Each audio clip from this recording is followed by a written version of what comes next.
اشفاق احمد صاحب کہتے ہیں کہ میری بیوی بانو قدسیہ یونیورسٹی میں پڑھاتی تھی۔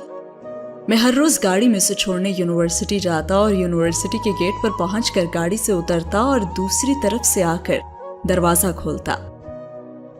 میری بیوی یعنی کہ بانو قدسیہ اترتی اور سہیلیوں کے ساتھ یونیورسٹی کے گیٹ سے اندر داخل ہو جاتی اور پھر چھٹی کے ٹائم دوبارہ بیوی بانو قدسیہ کو لینے آتا اور اسے گاڑی میں بٹھا کر واپس گھر لے آتا۔ میری بیوی کی سہیلیاں ہر روز یہ منظر دیکھتی اور کہتی کہ ان کے درمیان کتنی محبت اور چاہت ہے، اور پھر وہ بھی دعا کرتی کہ اللہ تعالیٰ انہیں بھی ایسا ہی شوہر دے۔ یہ پریکٹس ہر روز جاری رہتی۔ میں شاہی نوکر کی طرح دروازہ کھولتا اور میری بیوی شہزادی کی طرح اتر کر یونیورسٹی میں داخل ہوتی اور اس کی سہیلیاں حسرت بھری نظروں سے دیکھ کر اپنے لیے بھی ایسے خاوند کی دعائیں کرتی۔ وہ لکھتے ہیں کہ در حقیقت ہمارے درمیان کوئی ایسی ویسی محبت نہیں تھی۔